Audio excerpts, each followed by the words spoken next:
여기 한국이 또 세계를 속이고 있다며 분노하는 독일 방산업체 대표가 있습니다. 그는 한국이 정당하지 못한 방법으로 자신들의 시장을 빼앗아가고 있다며 목소리를 높이는데요. 하지만 그가 직접 한국조선소를 방문해 확인한 진실은 그를 완전히 무너뜨려버렸다고 합니다.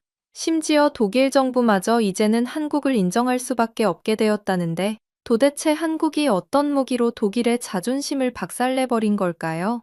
제 이름은 제퍼 탈렌이에요. 지난 15년 동안 포토맥 강이 내려다 보이는 사무실에서 전 세계 방위산업 시장을 분석해왔죠. 그런데 지금 한국 잠수함 시장에서 벌어지고 있는 일은 제 경력 전체를 통틀어 가장 놀라운 변화였습니다. 캐나다 총리가 갑자기 하나오션 조선소를 방문한다는 소식을 들었을 때 저는 즉시 서울행 비행기표를 예매했어요. 전 세계 잠수함 구매 시장이 완전히 바뀌려는 순간이었고 저는 그걸 직접 봐야 했답니다. 지금 거제도에 서서 거대한 잠수함 건조 시설을 바라보고 있어요. 바닷다라람이 얼굴을 스치고 멀리서 용접불꽃이 튀는 소리가 들려오더군요. 이 모든 게 어떻게 시작됐는지 생각하지 않을 수 없었습니다. 캐나다는 지금 낡은 빅토리아급 잠수함을 교체해야 해요. 4척의 배가 원래 설계된 수명을 훨씬 넘겨 사용되고 있었죠. CPSP 프로젝트라고 불리는 이 사업의 규모는 무려 61조 원이에요.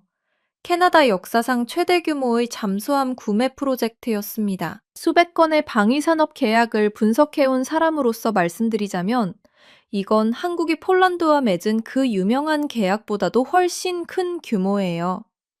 K2 전차, K9 자주포, AA-50 전투기를 합쳐서 18조 원이었는데 이번 캐나다 잠수함 사업은 그것의 3배가 넘었죠. 하나오션 공장 안으로 들어갔을 때 가장 먼저 눈에 들어온 건 한국 엔지니어들의 표정이었어요. 그들은 자신들의 잠수함 사업이 지금 이상하다고 계속 말하더군요. 마치 우주의 어떤 힘이 그들을 건드린 것 같다는 거였습니다. 한 베테랑 엔지니어가 제게 이런 말을 했어요. 자신이 마치 노량해전에서 거북선을 저었던 옛 뱃사공들의 후손이 된 것 같다고요. 지금 전 세계에 K 잠수함 열풍을 일으키기 위해 미친 듯이 노를 젓고 있다는 느낌이라고 했습니다. 캐나다 총리는 단순히 시설을 둘러보기만 한 게 아니었어요. 그는 실제로 잠수함 안으로 들어갔죠. 20년 동안 탈차를 고르는 사람처럼 모든 세부 사항을 꼼꼼히 살펴봤답니다.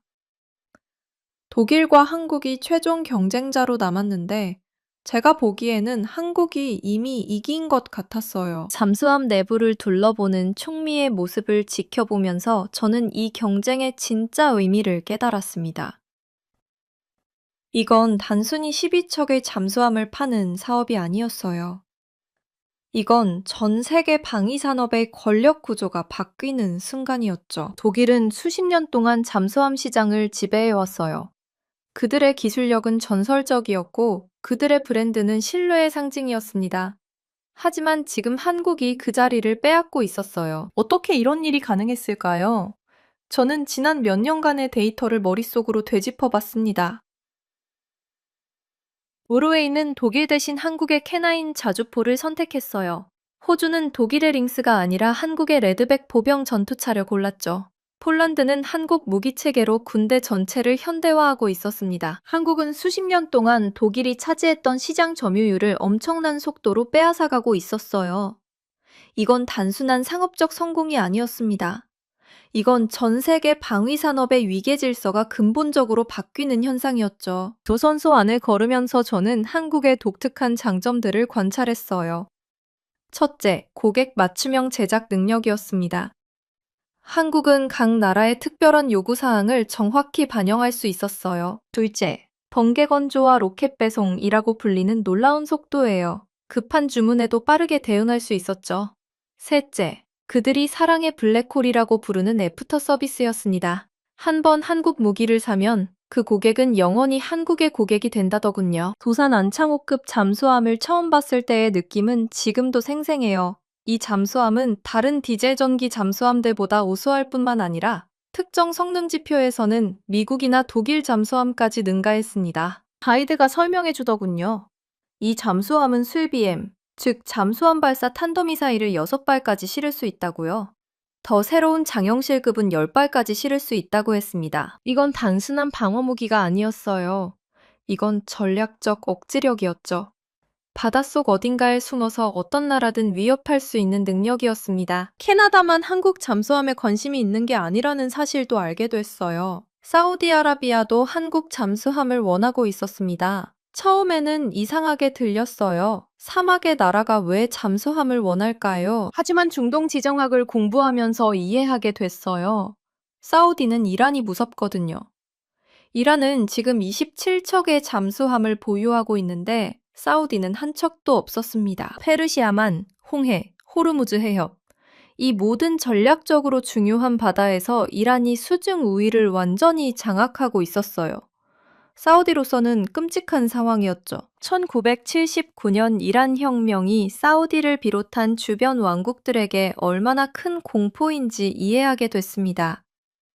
왕정을 무너뜨리고 이슬람 공화국을 세운 그 혁명의 열기가 마른 숲에 번지는 불처럼 퍼질까봐 두려워하는 거예요. 한국 잠수함을 사면 사우디는 이란 전역을 수중에서 위협할 수 있는 능력을 갖게 됩니다.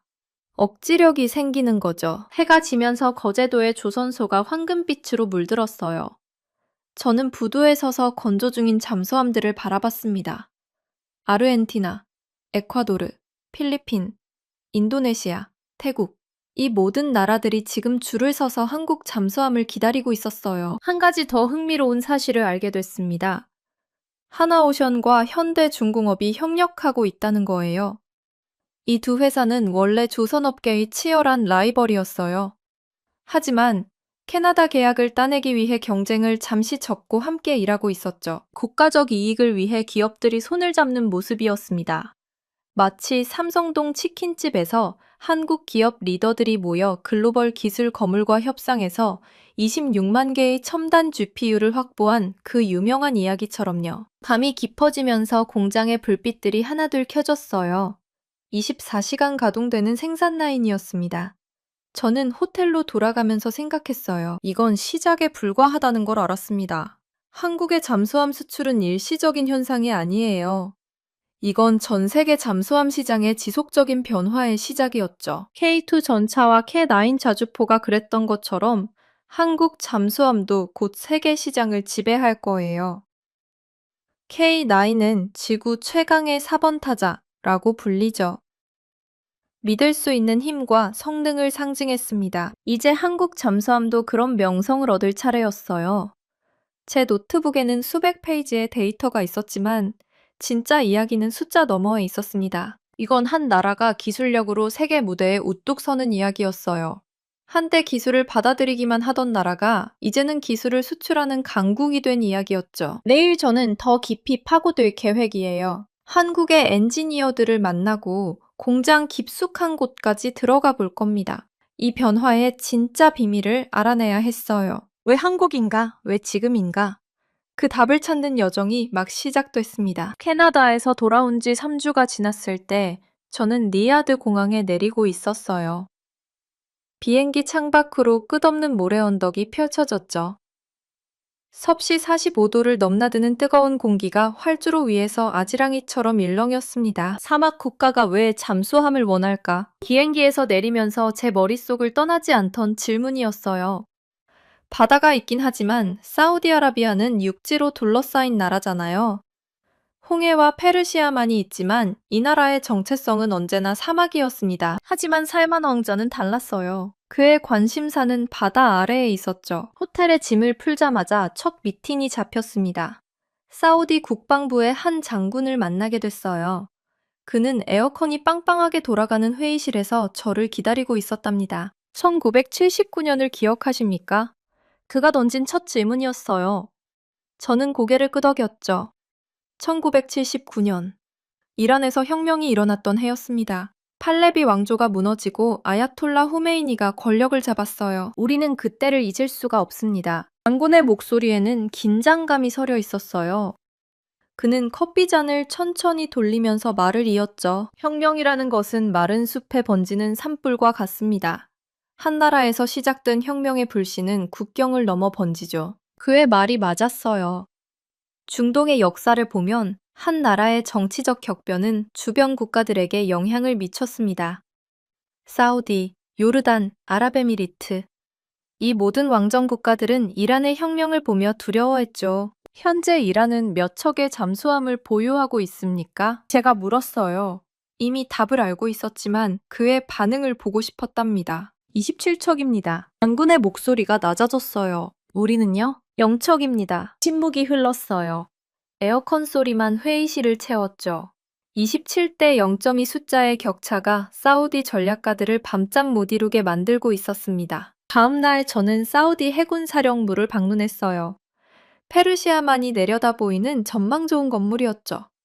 한 제독이 저를 맞이했습니다. 한국의 도산한 창호급 잠수함에 대해 들어보셨습니까? 그가 물었어요. 저는 고개를 끄덕였죠. 한국이 자랑하는 최신형 잠수함이었습니다. 그 잠수함은 6발의 슬 BM을 탑재할 수 있습니다. 제독의 눈이 빛났어요. SLBM, 즉 잠수함 발사 탄도미사일이죠. 바닷속 깊은 곳에서 발사되는 미사일이었습니다. 더 새로운 장영실급은 10발을 실을 수 있다고 들었습니다. 그는 책상 위에 지도를 가리켰어요. 페르시아만 지도였죠. 이 잠수함들이 있다면 우리는 바다 아래 어디에서든 이란 전역을 위협할 수 있습니다. 적이 우리를 찾을 수도 없죠. 저는 그의 설명을 들으며 고개를 끄덕였어요. 잠수함의 가장 큰 장점은 보이지 않는다는 것이었습니다. 바닷속 깊은 곳에 숨어서 언제 어디서 나타날지 모르는 위협이 되는 거죠. 그날 오후 저는 독일 방산업체 대표들을 만났습니다. 리야드의 한 고급 호텔 라운지였어요. 그들의 표정은 어두웠죠. 한국이 우리 시장을 계속 가져가고 있습니다. 한 독일 대표가 한숨을 쉬었어요. 저는 지난 5년간 이 변화를 계속 추적해왔습니다. 한국이 어떻게 독일이 지배하던 시장들을 하나씩 차지해가는지 말이죠. 노르웨이를 생각해보세요. 그들은 독일제가 아닌 한국의 K9 자주포를 선택했어요. 호주는 어땠나요? 독일의 링스 장갑차 대신 한국의 레드백을 골랐죠. 이제 잠수함까지. 다른 독일 대표가 말했어요. 그의 목소리에는 패배감이 묻어났습니다. 독일에게 잠수함은 특별했어요. 탱크와 함께 독일 방산업의 자랑이었죠. 세계 최고 수준의 기술력을 자랑했습니다. 하지만 이제 그 왕관마저 한국에게 빼앗길 위기에 처한 거예요. 왜 사우디는 한국을 선호합니까? 제가 물었어요. 가격도 있지만 그것만은 아닙니다. 독일 대표가 대답했죠. 한국은 진짜 기술을 넘겨줍니다. 단순히 무기를 파는 게 아니라 그 무기를 만드는 방법까지 가르쳐주죠. 그의 말이 핵심을 찔렀어요. 저는 폴란드에서도 같은 이야기를 들었답니다. 한국은 파트너십을 만들고 독일은 제품을 팔려고 했죠. 저녁에 저는 호텔 방에 돌아와 노트북을 열었어요. 이 모든 정보를 정리해야 했습니다. 사우디의 잠수함 도입 계획, 이란에 대한 두려움, 한국과 독일의 경쟁, 창밖으로 리야드의 야경이 펼쳐졌어요. 불과 50년 전만 해도 이곳은 작은 사막 마을이었죠. 지금은 초고층 빌딩들이 하늘을 찌르고 있습니다. 변화는 빠르게 일어났어요. 사우디도 변하고 있었죠. 육지의 나라에서 바다의 힘을 원하는 나라로 말이에요. 제 핸드폰이 울렸습니다. 한국 방산업체 담당자로부터 온 메시지였어요. 사우디와의 협상이 잘 진행되고 있습니다. 다음 주 서울에서 뵙죠. 저는 미소를 지었어요. 이 이야기는 이제 막 시작이었습니다. 폴란드에서 시작된 한국 방산의 성공 스토리가 중동으로 확장되고 있었죠. 하지만 저는 알고 있었어요. 이 모든 거래 뒤에는 복잡한 지정학적 계산이 숨어 있다는 것을요. 사우디의 잠수함 도입은 단순한 무기 구매가 아니었습니다. 이것은 중동의 힘의 균형을 바꿀 수 있는 전략적 결정이었죠. 이란은 어떻게 반응할까요? 다른 중동 국가들은요? 그리고 미국은 이 모든 상황을 어떻게 볼까요? 질문들이 꼬리에 꼬리를 물고 이어졌어요. 하지만 한 가지는 분명했습니다. 세계 방산 시장의 지형이 바뀌고 있다는 거죠. 그리고 그 중심에 한국이 있었습니다. 창밖의 리야드는 여전히 빛나고 있었어요. 사막의 밤은 깊었지만 이 도시는 잠들지 않았죠. 마치 미래를 향해 달려가는 것처럼 말이에요. 저는 노트북을 닫았습니다. 내일 또 다른 미팅이 기다리고 있었어요. 사우디의 야망을 더 깊이 파헤쳐야 했죠. 조사를 계속하면서 저는 놀라운 사실을 발견했어요. 한국의 진짜 비밀 무기는 단순히 기술력만이 아니었습니다. 그들이 고객을 대하는 방식, 그 특별한 접근법이 핵심이었죠. 서울 강남의 한 레스토랑에서 열린 저녁 만찬에 참석했을 때였어요. 그곳엔 한화오션과 현대중공업의 임원들이 한자리에 모여 있더군요. 놀라운 광경이었습니다. 왜냐하면 이 두 회사는 전 세계 시장에서 치열하게 경쟁하는 라이벌 관계거든요. 조선소마다 자기네 잠수함이 최고라고 주장하죠. 그런데 그날 저녁 그들은 캐나다 계약을 따내기 위해 함께 전략을 논의하고 있었어요. 한 임원이 소주잔을 기울이며 이야기를 시작했습니다. 기억하시죠? 삼성동 치킨집 회의요. 다들 고개를 끄덕였어요. 그는 계속 이야기했답니다. 몇 년 전 한국의 주요 기업 리더들이 작은 치킨 가게에 모였다고 해요. 목표는 하나였죠. 글로벌 기술 기업을 설득해서 최첨단 GPU 26만 개를 확보하는 것이었습니다. 상상해보세요. 26만 개예요. 그것도 당시 전 세계가 목말라 하던 제품이었죠. 그때 우리가 뭘 했는지 아세요? 그가 물었어요. 우리는 단순히 돈을 제시하지 않았습니다. 우리는 파트너십을 제안했죠. 장기적 비전을, 함께 성장하는 미래를 보여줬어요. 결과는 성공이었습니다. 한국은 그 GPU들을 확보했고 인공지능 분야에서 엄청난 도약을 이뤄냈죠. 잠수함도 마찬가지예요. 다른 임원이 말을 이어받았어요. 우리는 그저 제품을 파는 게 아닙니다. 우리는 관계를 만들죠. 그들은 이걸 특별한 이름으로 부르더군요. 사랑의 블랙홀 애프터 서비스라고요. 한번 경험하면 절대 빠져나올 수 없다는 의미였습니다. 그리고 이건 단순한 마케팅 용어가 아니었어요. 저는 실제 사례들을 직접 확인했습니다. 아르헨티나 해군이 한국 잠수함을 도입한 후 어떻게 됐는지 아세요? 한국 기술진들이 24시간 대기하며 지원했어요. 부품이 필요하면 일주일 안에 배송됐죠. 교육이 필요하면 한국에서 전문가들이 날아왔습니다. 심지어 현지 언어로 된 매뉴얼까지 준비했더군요. 우리는 납품하고 끝이 아닙니다. 한 엔지니어가 자부심 가득한 목소리로 말했어요. 우리는 평생 파트너가 되죠. 그 결과가 어땠을까요? 에콰도르가 줄을 섰어요. 필리핀도 대기 중이었죠. 인도네시아와 태국도 한국 잠수함을 원했습니다. 전 세계가 한국이 제공하는 것을 갈망하고 있었어요. 저는 그 이유를 이해하기 시작했습니다. 기술만 뛰어난 게 아니었어요. 도산 안창호급 잠수함은 단순히 다른 디젤 전기 잠수함들을 능가하는 수준이 아니었죠. 핵심 성능 지표에서 미국과 독일 잠수함들과도 경쟁할 수 있었습니다. 한 해군 분석가가 제게 설명해줬어요. 보세요. 그가 도면을 펼치며 말했습니다. EAIP 시스템을요. 산소 없이 2주 이상 잠수할 수 있어요. 소음도 거의 없죠. 바닷속 유령처럼 움직입니다. 하지만 진짜 마법은 맞춤화 능력이었어요. 모든 나라가 다른 필요를 갖고 있죠. 어떤 국가는 얕은 바다에서 작전을 펼쳐요. 다른 국가는 깊은 바다를 순찰해야 하죠. 한국은 각 고객의 요구에 맞춰 잠수함을 설계했습니다. 우리는 옷을 맞춤 제작하듯이 잠수함을 만들어요. 한 설계 엔지니어가 비유했죠. 완벽하게 맞아떨어지게요. 게다가 속도도 엄청났어요.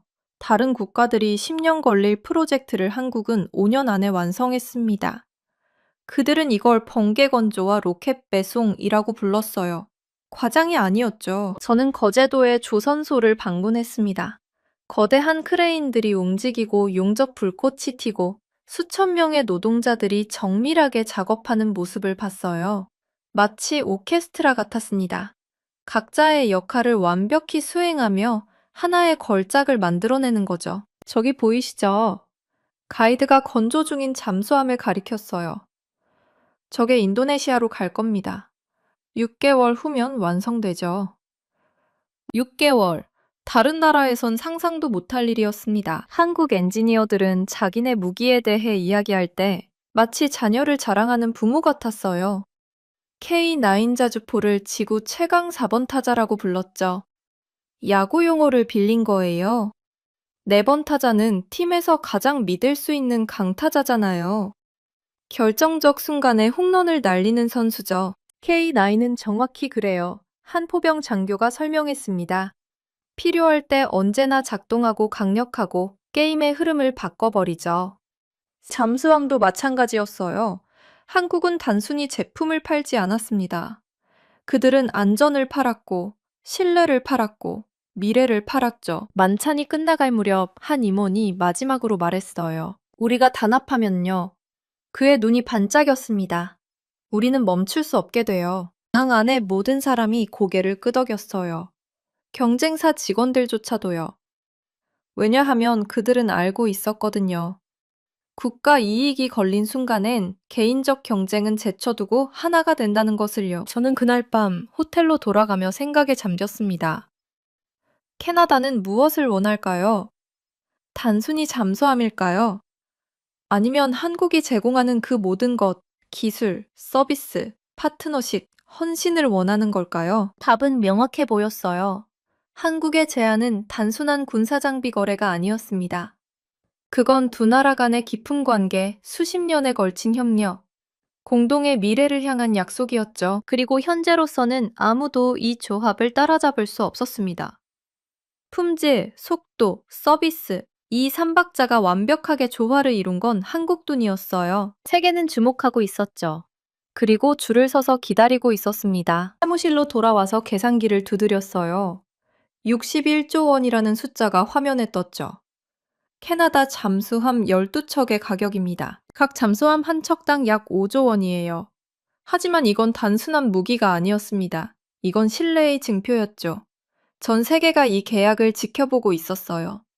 이 계약이 앞으로 수십 년간 세계 잠수함 시장의 판도를 바꿀 거라는 걸 모두가 알고 있었거든요. 한국이 어떻게 이 기회를 잡았는지 생각해보면 정말 놀라웠어요. 트럼프 대통령의 관세 정책으로 미국과 캐나다 관계가 틀어졌을 때 한국은 준비되어 있었습니다. 캐나다가 새로운 파트너를 찾고 있을 때 한국은 손을 내밀었죠. 캐나다가 원한 건 특별했어요. 북극 얼음 밑에서 작전할 수 있는 디젤 전기 잠수함이었습니다. 극한의 추위, 두꺼운 얼음, 긴 작전 시간, 이 모든 걸 견딜 수 있는 잠수함 말이에요. 독일 업체들은 납기 문제로 힘들어했답니다. 캐나다가 원하는 대로 맞춤 제작하기도 어려웠죠. 하지만 한국은 달랐습니다. 원하시는 대로 만들어드리겠습니다. 원하시는 시기에 납품하겠습니다. 이렇게 약속했어요. 창밖을 바라봤습니다. 서울 하늘은 잿빛이었지만 제 마음은 흥분으로 가득 차 있었죠. 캐나다는 시작일 뿐이었거든요. 지도를 펼쳐놨어요. 페르시아만, 홍해, 호르무즈 해역, 사우디아라비아가 이 모든 지역에 잠수함이 필요했습니다. 이란을 완전히 견제하고 싶어 했죠. 계산을 시작했어요. 사우디 주문은 캐나다 계약과 비슷하거나 더 클 수 있었습니다. 사우디는 돈이 많았고 이란에 대한 두려움도 컸거든요. 캐나다 61조 원, 사우디 60조 원 이상, 합치면 120조 원이 넘었어요. 1년 안에 한국이 100조 원이 넘는 잠수함 계약을 따낼 수 있다는 계산이 나왔죠. 100조 원입니다. 이건 단순한 무기 판매가 아니었어요. 이건 한국 방산 산업의 완전한 변화였습니다. 몇 년 전만 해도 한국은 무기를 사는 나라였죠. 지금은 어떤가요? 캐나다와 사우디가 한국 잠수함을 사려고 줄을 서고 있습니다. 책상 의 지구본을 돌려갔어요. 북극, 중동, 동남아시아, 유럽. 한국 잠수함이 전 세계 바다를 누빌 수 있게 되는 거예요. 전화가 울렸습니다. 방산업체에서 온 전화였어요. 사우디 소식을 들었나 봐요.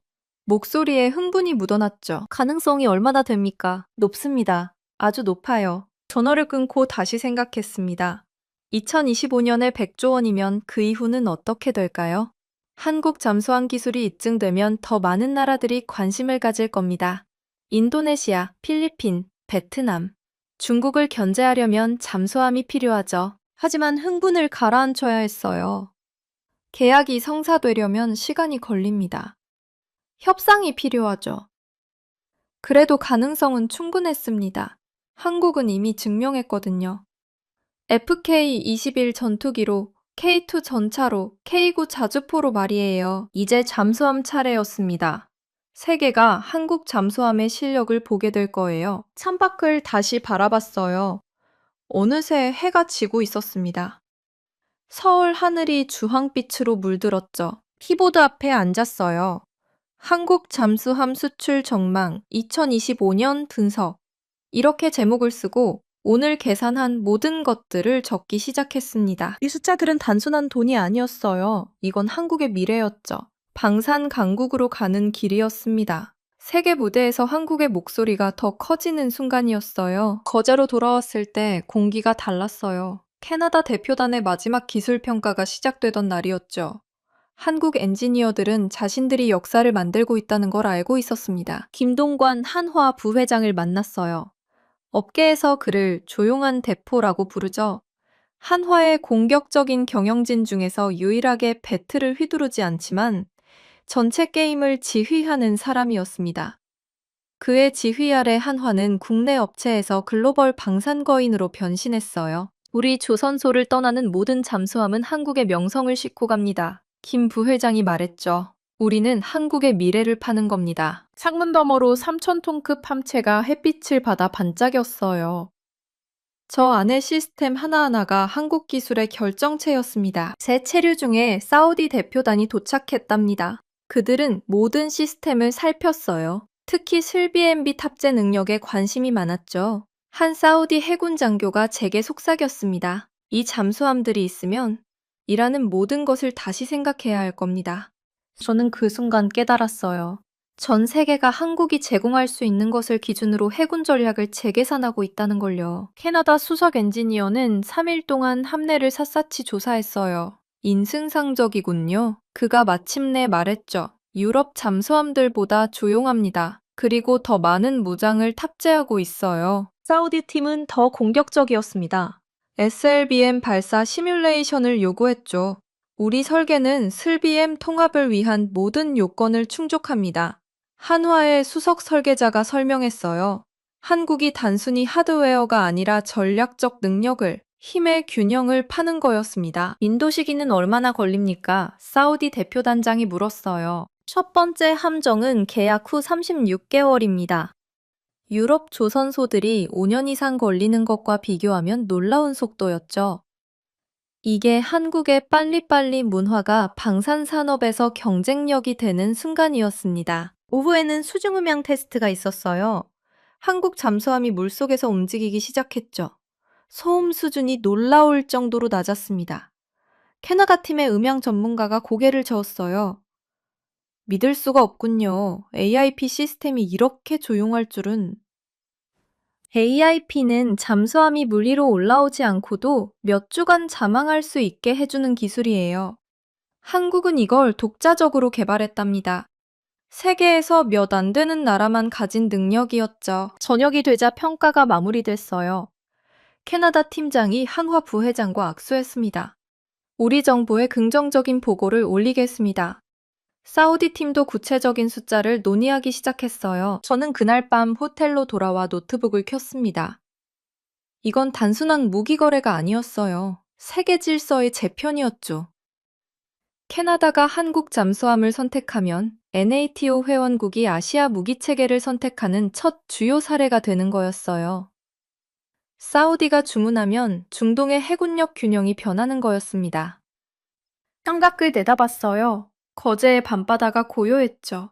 하지만 저 아래 물속에서는, 그리고 조선소의 작업장에서는 미래가 만들어지고 있었습니다. 한국의 잠수함 혁명은 이제 막 시작이었어요. 최종 보고서를 작성하기 위해 자료들을 펼쳐놓았을 때 저는 한동안 움직일 수 없었어요.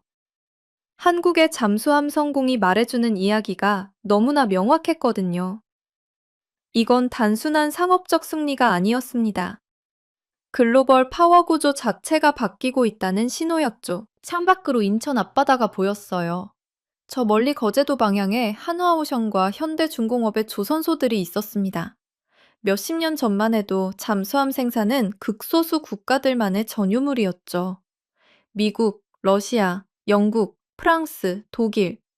이들은 마치 비밀클럽처럼 자신들의 기술을 철저히 지켰답니다. 그런데 한국이 그 문을 박차고 들어왔어요. 아니, 단순히 들어간 게 아니라 선두주자가 되어버렸죠. 한화오션 김상무님의 말이 계속 머릿속을 맴돌았습니다. 처음에는 모두가 우리를 못 믿더군요. 한국이 무슨 잠수함이냐고요. 그래서 우리는 증명해야 했어요. 말이 아니라 결과로요. 그 증명의 핵심은 협력이었어요. 하나오션과 현대중공업은 원래 라이벌이었죠. 하지만 잠수함 사업에서는 달랐습니다. 우리가 경쟁하면 외국 기업들만 좋은 일이죠. 현대중공업 박 전무님이 말했어요. 함께 가야 세계 시장을 잡을 수 있습니다. 캐나다 총리가 거제 조선소를 방문했던 사진을 다식한 사진을 다시 봤어요. 총리의 표정에서 읽을 수 있는 건 확신이었습니다. 계약은 아직 공식 발표 전이었지만 업계에서는 이미 기정사실로 받아들이고 있었죠. 그리고 그 발표가 나가는 순간 연쇄 반응이 일어날 거예요. 사우디아라비아가 제일 먼저 움직일 겁니다. 이미 긴급 미팅을 요청해 왔거든요. 그 다음은 동남아시아 국가들이었죠. 인도네시아, 필리핀, 베트남. 전 세계가 곧 알게 될 겁니다. 최고 성능의 잠수함을 최적의 가격에 원한다면 한국으로 가야 한다는 걸요. 한국의 성공 이면에는 독일의 고통이 있었어요. 독일은 이미 K2 전차, K9 자주포로 지상무기 시장을 한국에게 빼앗겼죠. 하지만 잠수함은 독일 해군 산업의 자존심이었습니다. 마지막 보루였어요. 그런데 그 보루가 무너지고 있었답니다. 이건 단순한 기업 간 경쟁이 아니었어요. 패러다임의 전환이었습니다. 20세기 서구 중심의 기술 질서가 바뀌고 있었죠. 한국은 더 이상 기술 수입국이 아니었습니다. 게임의 규칙을 다시 쓰는 혁신가가 되었어요. 인천공항으로 가는 택시 안에서 저는 거제 조선소에서 만난 젊은 엔지니어의 녹음을 다시 들었습니다. 우리는 잠수함만 만드는 게 아니에요. 우리는 한국의 다음 100년을 만들고 있어요. 세계는 한국을 더 이상 누군가의 뒤를 따라가는 나라가 아니라 길을 만드는 나라로 볼 겁니다. 그의 눈빛에는 확신이 가득했어요. 캐나다 총리의 방문, 사우디의 긴급 문의, 동남아시아의 줄서기. 이 모든 증거들이 그의 말을 뒷받침했답니다. 비행기가 이륙하면서 저는 창밖으로 서해바다를 내려다봤어요. 머지않아 캐나다 앞바다에서도, 사우디 홍해에서도, 동남아시아 해역에서도 한국산 잠수함들이 작전을 펼칠 겁니다. 한국 잠수함 지배의 시대가 시작되었어요. 제 보고서 결론에 타이핑했습니다. 현재 해군력의 미래는 한국어로 말한다. 기술 종속에서 독립으로, 모방에서 혁신으로, 주병도에서 중심으로. 그 작은 반도가 만들어낸 파장은 전 세계로 퍼져나가고 있었어요. 한국의 잠수함 혁명의 명은 이제 시작에 불과했답니다.